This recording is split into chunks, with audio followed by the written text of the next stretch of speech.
Romeo की तरफ से एक मोमर पादरी आगे आया और मुसलमानों से कुछ दूर आकर रुक गया। ए मुसलमानों, उसने बुलंद आवाज से कहा, तुम में कोई ऐसा है जो मेरे पास आकर बात करे?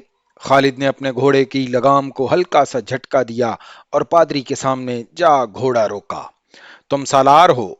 बूढ़े पादरी ने कहा। क्या तुम में मुझ जैसा कोई मजहबी पेशवा नहीं? नहीं, खालिद ने जवाब दिया। हमारे साथ कोई मजहबी पेशवा नहीं होता, सालार ही इमाम होता है। मैं सिपा सालार हूं और मैं मुअज्जज पादरी को यह भी बता देता हूं कि मैं इस वक्त तक सिपा सालार रहूंगा जब तक मेरी कौम और मेरी फौज चाहेगी। अगर मैं अपने अल्लाह वहदहू ला शरीक के अहकाम और उसके रसूल के फरमान से इनहिराफ करूंगा तो मुझे सिपा सालार नहीं रहने दिया जाएगा। अगर इस हालत में भी सिपा सालार रहूंगा तो सिपाहियों को हक हासिल है कि वो मेरा हुक्म न माने। मुअर्रख लिखते हैं कि मोमर पादरी पर खामोशी तारी हो गई और वो कुछ देर खालिद की तरफ मुंह करके देखता रहा। शायद यही वजह है, पादरी ने जरा दबी जुबान में कहा, यही वजह हो सकती है कि फतह हमेशा तुम्हारी होती है। वो बात कर मोमर पादरी जो तू करने आया है, खालिद ने कहा। हाँ, पादरी ने जैसे बेदार होकर कहा, ए अरब से फतह की उम्मीद लेकर आने वाले, क्या तू नहीं जानता कि जिस जमीन पर तू फौज लेकर आया है उस पर किसी बादशाह को कभी पांव रखने की जुर्रत नहीं हुई थी। तू अपने आप को क्या समझकर यहां आ गया है? फारसी आए थे लेकिन उन पर ऐसी दहशत तारी हुई कि वो भाग गए। कई दूसरे भी आए, वो बड़ी बहादुरी से लड़े थे लेकिन नाकामी और मायूसी के सिवा उन्हें कुछ हासिल न हुआ और वो चले गए। तुझे हमारे खिलाफ कुछ कामयाबियां हासिल हुई हैं, लेकिन ये ख्याल दिमाग से निकाल दे कि हर मैदान में तू फतह पाएगा। मुअर्रखों के मुताबिक खालिद खामोशी से सुन रहे थे और बूढ़ा पादरी पुर असर लहजे में बोल रहा था। इससे बड़ी नवाजिश और क्या होगी कि उसने तेरी फौज को काट देने की बजाय मुझे ये पैगाम देकर तेरे पास भेजा है कि अपनी फौज को हमारे मुल्क से वापस ले जा। मेरा आका तेरे हर सिपाही को 1 दिनार, 1 कुबा और 1 उमामा देगा और तुझे 100 उमामे, 100 कुबाएं और 100 दिनार अता करेगा। तेरे लिए ये फैयाजी मामूली नहीं। क्या तू देख नहीं रहा कि हमारा लश्कर रेत के जर्रों की तरह बेहिसाब है? तू जिन फौजों से लड़ चुका है, हमारी फौज उन फौजों जैसी नहीं। तू नहीं जानता कि उस फौज के सर पर कैसरे रूम का हाथ है।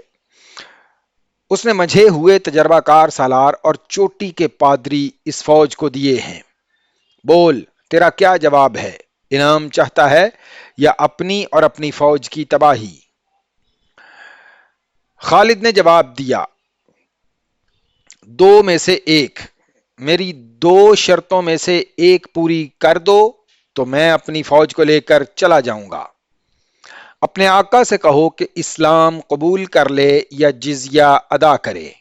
अगर नहीं तो हमारी तलवारें फैसला करेंगी। मैं तेरे आका के कहने पर वापस नहीं जाऊंगा।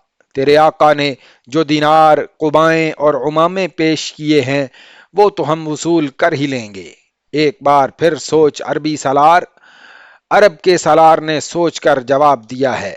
खालिद ने कहा, जा अपने आका तक मेरा जवाब पहुंचा दे। बूढ़े पादरी ने रूमी सालार को खालिद का जवाब दिया। अरब के डाकुओं की यह जुर्रत!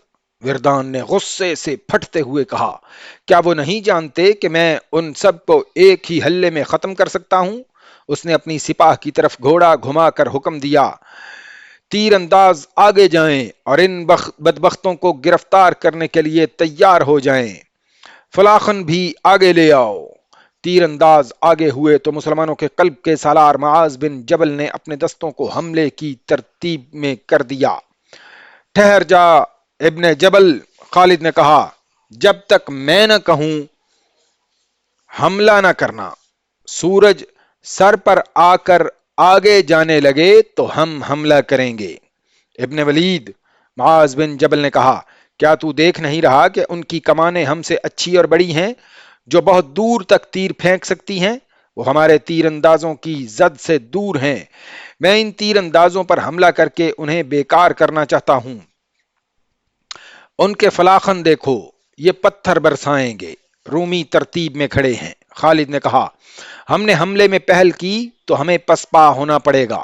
ان کی ترتیب ذرا اکھڑنے دو، ان کا کوئی نہ کوئی کمزور پہلو ہمارے سامنے آ جائے گا۔ رومیوں نے کچھ دیر انتظار کیا، مسلمانوں نے کوئی حرکت نہ کی تو وردان کے حکم پر ان کے تیر اندازوں نے تیروں کی بوچھاڑیں پھینکنی شروع کر دیں اور فلاخن سے وہ پتھر پھینکنے لگے۔ کئی مسلمان شہید اور زخمی ہو گئے۔ خالد نے یہ نقصان دیکھ کر بھی حملے کا حکم نہ دیا۔ رومی تیر اندازوں کو تیروں سے مؤثر جواب نہیں دیا جا سکتا تھا، کیونکہ مسلمانوں کی کمانیں نسبتاً چھوٹی ہونے کی وجہ سے دور تک تیر نہیں پھینک سکتی تھیں۔ ادھر سے تیر اور پتھر آتے رہے۔ تب مسلمانوں میں ہیجان اور اضطراب نظر آنے لگا۔ وہ حملہ کرنا چاہتے تھے لیکن انہیں حکم نہیں مل رہا تھا۔ سالار زرار بن ازور دوڑے دوڑے خالد کے پاس آئے۔ ابن ولید، زرار نے کہا، ابن ولید زرار نے خالد سے کہا، کیا سوچ رہا ہے؟ کیا تو دشمن کو یہ بتانا چاہتا ہے کہ ہم اس سے ڈر گئے ہیں؟ اگر اللہ ہمارے ساتھ ہے تو مت سوچ، حملے کا حکم دے۔ خالد کے ہونٹوں پر مسکراہٹ آ گئی۔ خالد کے ہونٹوں پر مسکراہٹ آ گئی۔ یہ اطمینان اور سکون کی مسکراہٹ تھی۔ ان کے سالار اور سپاہی پسپائی کی بجائے حملے کی اجازت مانگ رہے تھے۔ ابن الازور، خالد نے کہا، تو آگے جا کر دشمن کو مقابلے کے لیے للکار سکتا ہے۔ زرار نے زرہ اور خود پہن رکھی تھی۔ ان کے ایک ہاتھ میں چمڑے کی ڈھال اور دوسرے ہاتھ میں تلوار تھی۔ انہوں نے پچھلے ایک مارکے میں یہ ڈھال ایک رومی سے چھینی تھی۔ زرار آگے گئے تو رومی تیر اندازوں نے اپنے سالار کے حکم سے کمانیں نیچی کر لیں۔